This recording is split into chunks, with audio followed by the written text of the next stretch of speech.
Yes, Calicut സർവകലാശാല VC തെരഞ്ഞെടുപ്പിനുള്ള search committee പ്രതിനിധികളുടെ തുടർച്ചയായ രാജി മൂലം സർവകലാശാലയ്ക്ക് പാഴാവുന്നത് ലക്ഷക്കണക്കിന് രൂപയാണ്. എന്ന് വെച്ചാൽ ഒരു സെനറ്റ് യോഗം ചേരുന്നതിന് ആകെ ചെലവ് 5,11,308 രൂപയാണ്.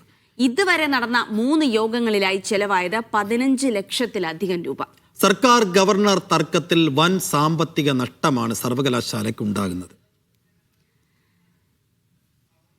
യെസ്, എന്തായാലും വാർത്തയുടെ വിശദാംശങ്ങളിലേക്ക് പോകാം. സലാം വിവരങ്ങൾ നൽകാനുണ്ട്.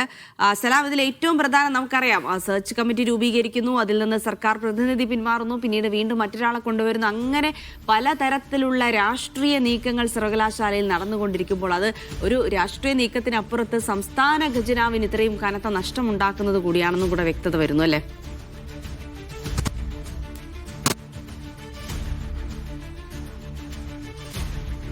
ിലേക്ക് സെനറ്റ് പ്രതിനിധിയെ തെരഞ്ഞെടുക്കുന്നതിന് വേണ്ടി 3 യോഗങ്ങളാണ് ചേർന്നത്. ആദ്യ യോഗത്തിൽ മുൻ സംസ്കൃത സർവകലാശാല വൈസ് ചാൻസലറായിരുന്ന ഡോക്ടർ ധർമ്മരാജ് അഡാസിനെയാണ് തീരുമാനിച്ചത്. അതിന് പിന്നാലെ അദ്ദേഹം രാജിവെക്കുകയും ചെയ്തു. പിന്നീട് ഒരു യോഗം ചേർന്നു. ആ യോഗം തീരുമാനമാകാതെ, അതായത് ധർമ്മരാജ് അഡാസിനെ ചൊല്ലി തർക്കമുണ്ടാവുകയും അങ്ങനെ തീരുമാനമാകാതെ പിരിയുകയും ചെയ്തു. 3ാമത്തെ യോഗത്തിലാണ് ഡോക്ടർ എ സാബുവിനെ സർവകലാശാല പ്രതിനിധിയായി തെരഞ്ഞെടുത്തത്. ഈ 3 യോഗങ്ങളുമായി വലിയ തുക 15 ലക്ഷത്തോളം തുകയാണ് സർവകലാശാലയ്ക്ക് നഷ്ടമാകുന്നത്. ഇപ്പോൾ വിവരാവകാശ നിയമപ്രകാരം കൊടുത്ത അപേക്ഷകൾ ലഭിച്ച മറുപടിയിലാണ് ഈ കണക്കുകൾ വരുന്നത്. ഇതിൽ ഗവൺമെന്റ് സെക്രട്ടറിമാരടക്കം പങ്കെടുക്കണമെന്ന കർശന നിർദ്ദേശം CPM ഭാഗത്തുണ്ടായിരുന്നു. കാരണം സെനറ്റ് സർവകലാശാല VC നിയമനവുമായി ബന്ധപ്പെട്ട് ഗവർണർ സർക്കാർ പോര് നിലനിൽക്കുന്ന സാഹചര്യത്തിൽ സെനറ്റ് പ്രതിനിധി തെരഞ്ഞെടുക്കുന്നത് വലിയ ഗൗരവത്തിൽ തന്നെയാണ് കണ്ടിരുന്നത്. അങ്ങനെ ഗവർണറെ വെട്ടിലാക്കുന്നതിന് വേണ്ടിയുള്ള ഒരു നീക്കമെന്ന നിലയിലാണ് ഇങ്ങനെ സെനറ്റ് പ്രതിനിധിയെ തെരഞ്ഞെടുക്കുകയും പിന്നീട് അദ്ദേഹം രാജിവെക്കുകയും ചെയ്യുന്ന സ്ഥിതി ഉണ്ടാകുന്നത്. സാധാരണഗതിയിൽ സെനറ്റ് പ്രതിനിധിയെ തെരഞ്ഞെടുക്കുന്നതിന് മുമ്പ് സെനറ്റ് ചോദിക്കേണ്ടതാണ് ധർമ്മരാജാനോടായാലും ഡോക്ടർ സാബുവിനോടായാലും ഇങ്ങനെ സർവകലാശാല പ്രതിനിധിയായി തുടരാൻ താല്പര്യമുണ്ടോ എന്ന്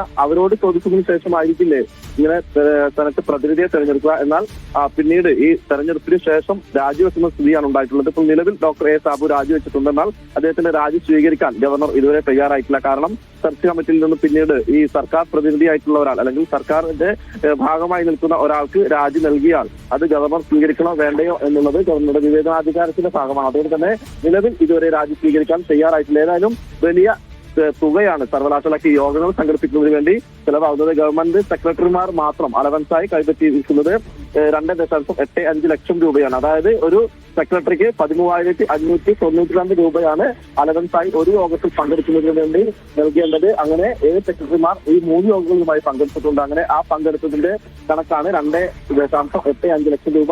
അതായത് നിലവിൽ ബാക്കി ഈ സിൻഡിക്കേറ്റ് അംഗങ്ങളായാലും മറ്റു പ്രതിനിധികൾക്കായാലും വലിയ രീതിയിലുള്ള അലവൻസ് നൽകേണ്ടി വരുന്നു. ഇതിൽ ഏറ്റവും വലിയ തുക നൽകേണ്ടത് ഗവൺമെന്റ് സെക്രട്ടറിമാർക്കാണ്. അങ്ങനെ 3 യോഗങ്ങളിൽ പങ്കെടുത്തതിന്റെ ആകെ കണക്കായിട്ടാണ് ഈ 15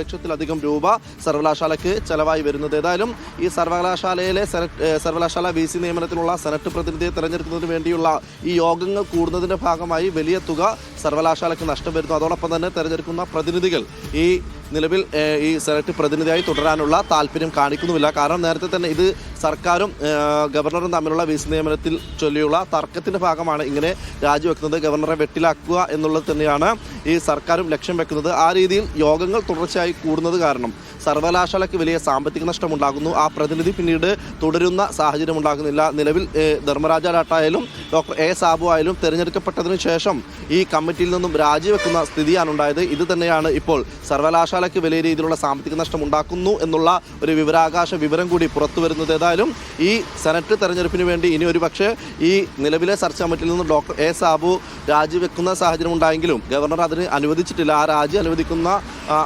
സ്ഥിതിയിലേക്ക് കാര്യങ്ങൾ എത്തിയിട്ടില്ല. ഏതായാലും ഇനി ഒരുപക്ഷെ എന്തായിരിക്കും തുടർ നീക്കങ്ങൾ എന്നുള്ളത് ഈ സർക്കാരും ഗവർണറും തമ്മിലുള്ള ഈ VC നിയമനത്തിനുള്ള നിയമ പോരാട്ടത്തിലൂടെയായിരിക്കും വ്യക്തമാവുക. ഏതായാലും സർവകലാശാലയ്ക്ക് കനത്ത സാമ്പത്തിക നഷ്ടമാണ് ഈ രീതിയിൽ സെനറ്റ് യോഗം ചേരുന്നതിനും ഈ ഗവൺമെന്റ് സെക്രട്ടറിമാർക്കടക്കം അലവൻസ് നൽകുന്നതിനും നൽകേണ്ടി വരുന്നത്. സൈഫുദ്ദീൻ. ശരി സലാം. എന്തായാലും